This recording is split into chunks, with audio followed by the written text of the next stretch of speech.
Bismillahirrahmanirrahim. Assalamualaikum warahmatullahi wabarakatuh. Bagaimana kabarnya teman-teman? Mudah-mudahan teman-teman yang di rumah dalam keadaan sehat ya, dan selalu dalam lindungan Allah Subhanahu wa taala.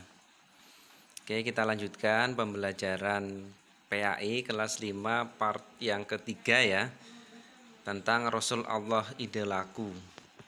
Kemarin kita sudah membahas tentang kisahnya Nabi Sulaiman alaihissalam ya, yang memiliki banyak kelebihan. Di antaranya adalah beliau dianugerahi oleh Allah mukjizat berupa kemampuan mengendalikan angin ya, dan kemampuan berbicara dengan binatang ya. Kemudian Allah juga menganugerahi kerajaan yang tidak ada duanya yang ada di muka bumi ini, hanya ada pada Nabi Sulaiman alaihi salam.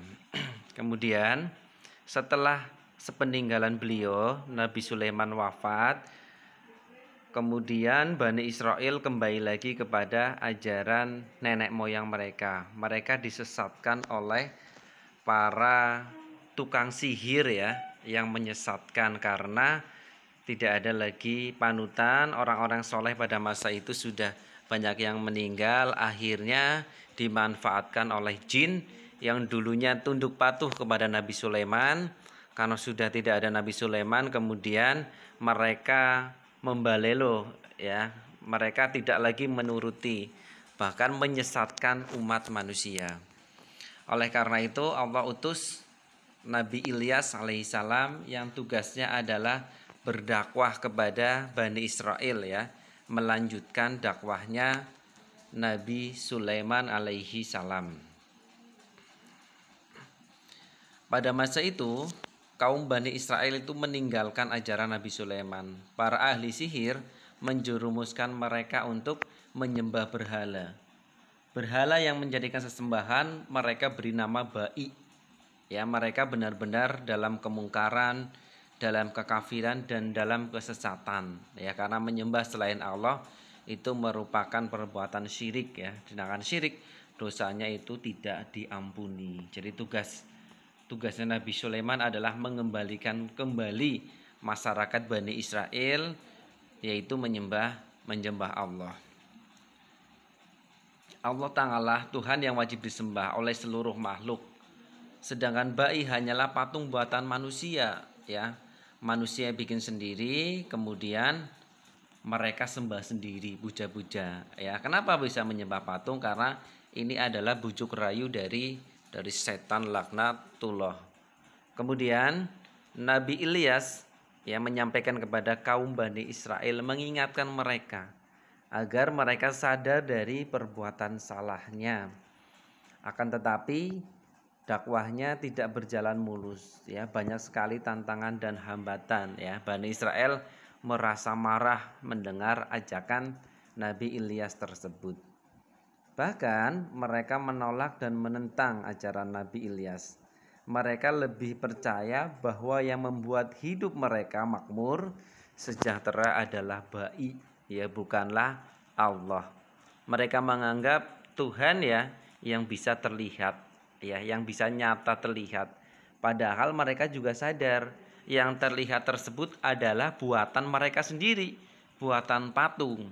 Tetapi karena sudah turun temurun ya, sejak lama, sehingga mereka meyakini bahwa patung tersebut Ba'ilah yang memberikan kesejahteraan kepada mereka.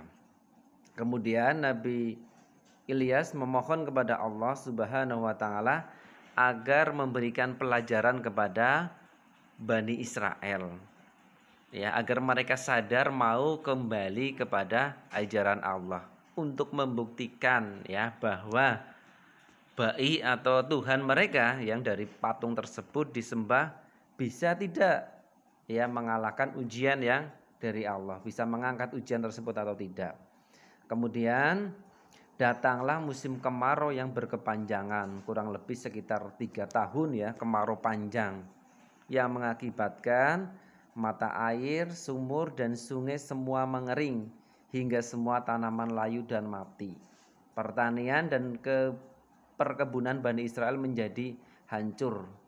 Ternak mereka juga mati karena kekurangan air dan makanan. Kaum Bani Israel mengalami kelaparan dan penderitaan yang hebat.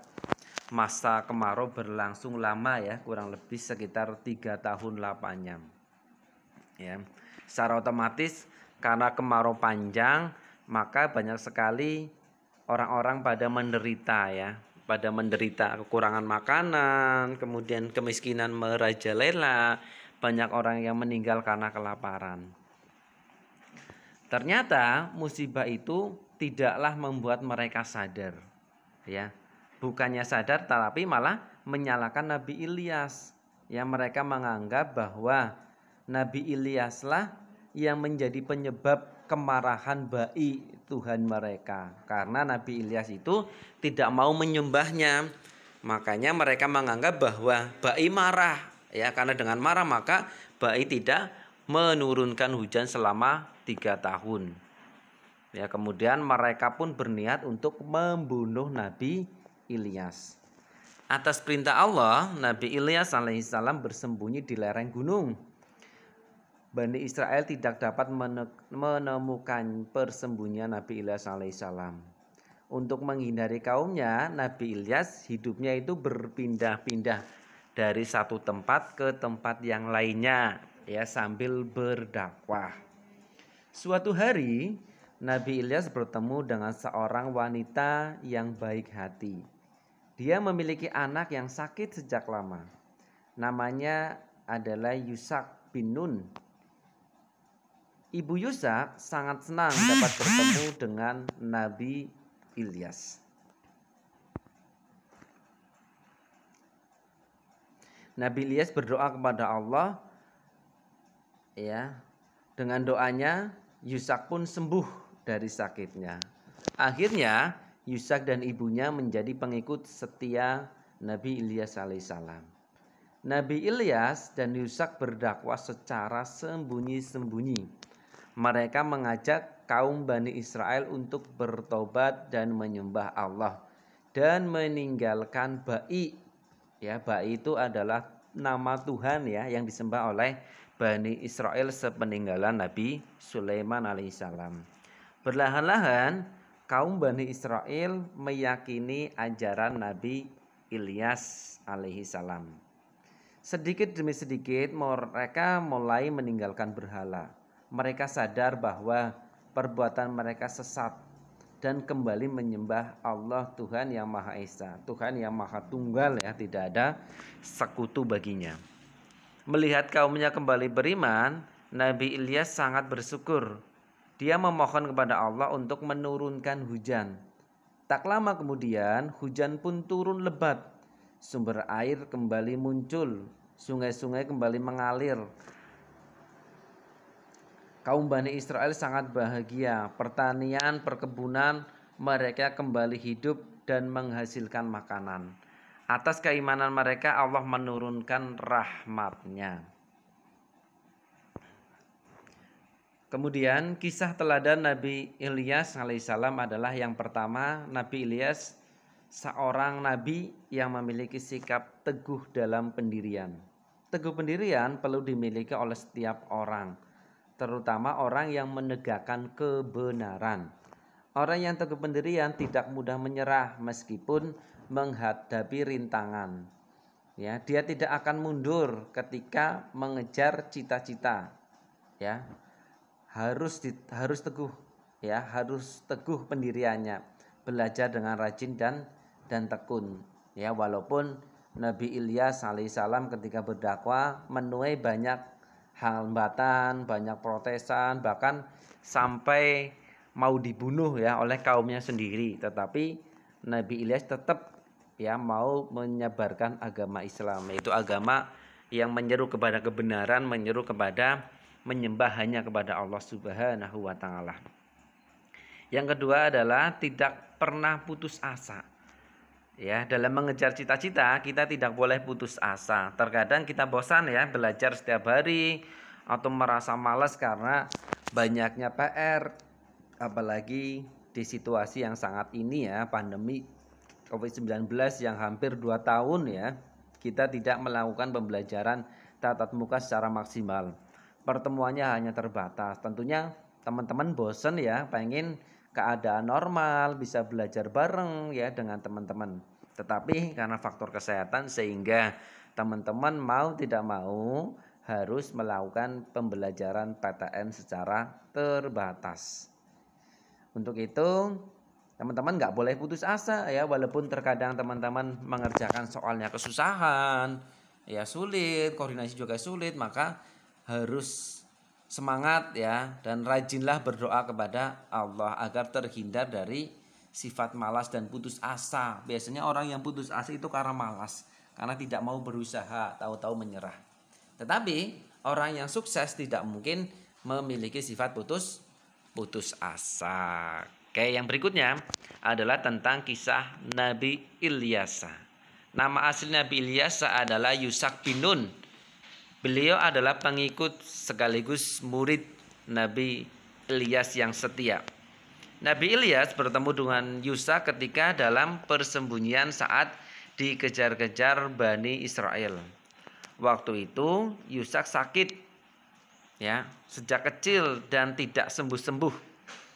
Kemudian Nabi Ilyas mendoakan Yusak. Ya. Doanya dikabulkan oleh Allah, kemudian sembuh ya. Dia pun mengikuti ajaran Nabi Ilyas. Kemanapun Nabi Ilyas pergi berdakwah, Yusak selalu menyertainya. Pokoknya bagaikan pinang dibelah dua, mirip ya.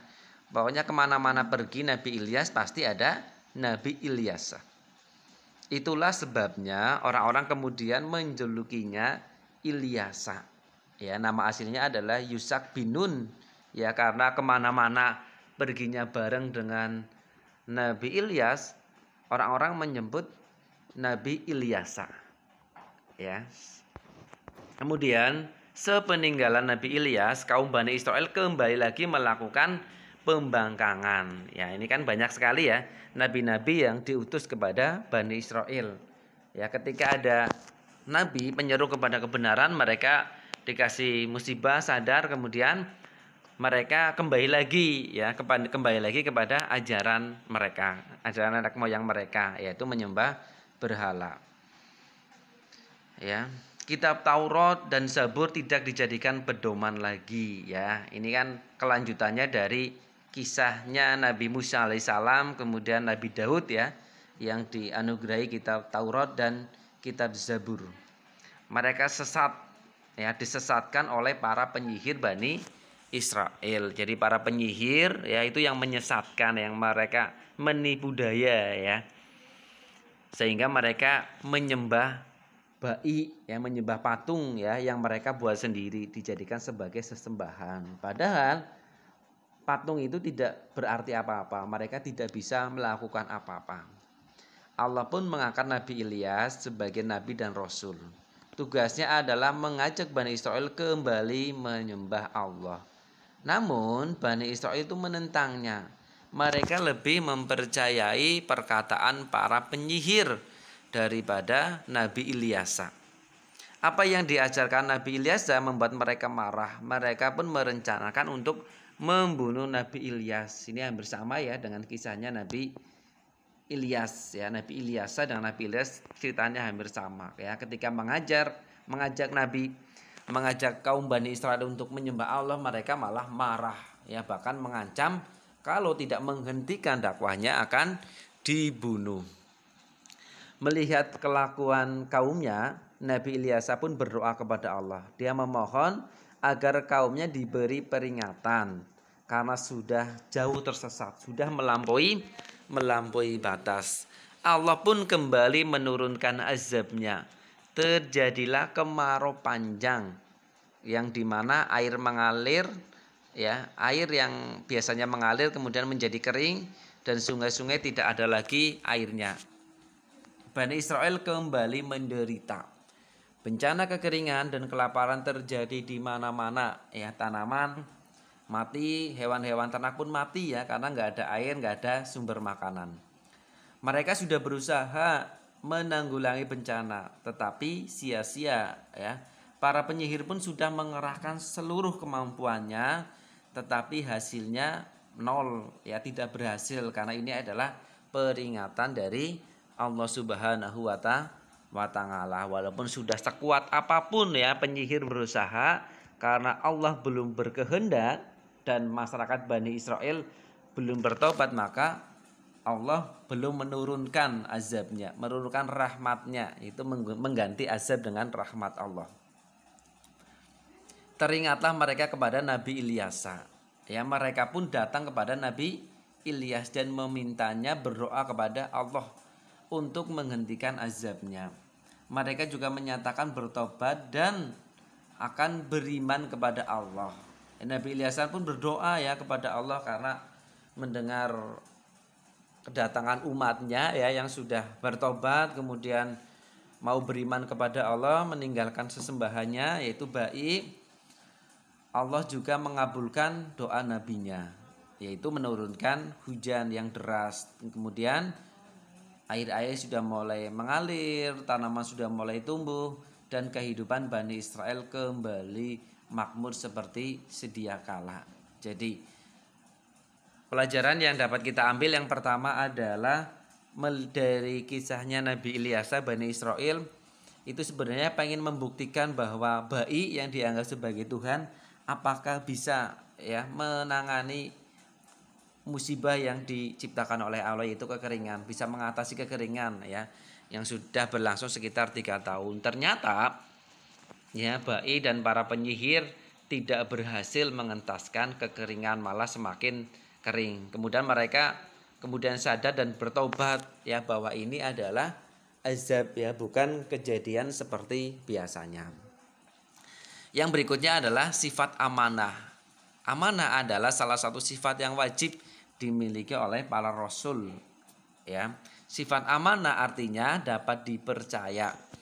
Ya, setiap rasul ucapannya dan perbuatannya dapat dipercaya. Mereka hanya mengucapkan dan berbuat sesuai dengan petunjuk Allah. Panduan ajaran dakwahnya adalah wahyu Allah, sehingga tidak mungkin mereka berdusta. Ya, dalam kehidupan sehari-hari kita juga harus bersikap amanah. Tugas dan tanggung jawab yang diberikan kepada kita, ya kepada ustadz dan ustadzah kita, misalnya ada tugas nih, teman-teman suruh mengerjakan ya, baik Google Form maupun kuisis ya, teman-teman harus amanah mau mengerjakan, walaupun nggak bisa ya, tetapi tetap dikerjakan, berusaha untuk bisa.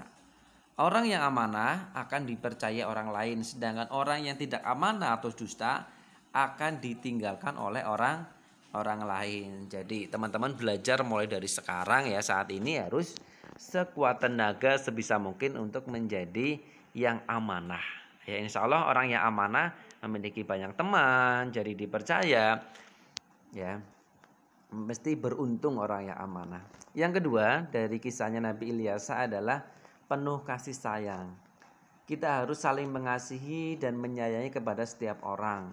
Meskipun kita tidak suka kepada seseorang, kita tidak boleh membencinya atau berlaku jahat kepadanya ya.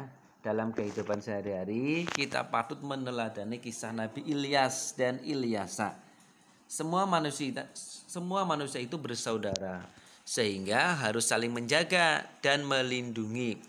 Meskipun berbeda agama, warna kulit, suku, bahasa, ya kita harus tetap mengasihi dan menyayangi mereka ya, sebagaimana yang dijelaskan dalam surah Al-Kafirun ayat ke-6 ya, tentang toleransi ya, ketika yang muda menghormati yang tua, sedangkan yang tua menyayangi yang muda ya, saling menghormati, insya Allah kehidupan kita akan menjadi lebih tenang, lebih damai ya, daripada saling bermusuhan.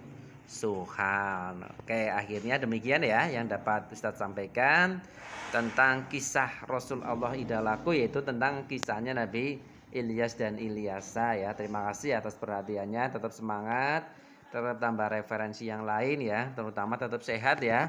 Kita akan lanjutkan pertemuan berikutnya tentang kisahnya Nabi Muhammad SAW. Cukup sekian, kurang lebihnya mohon maaf.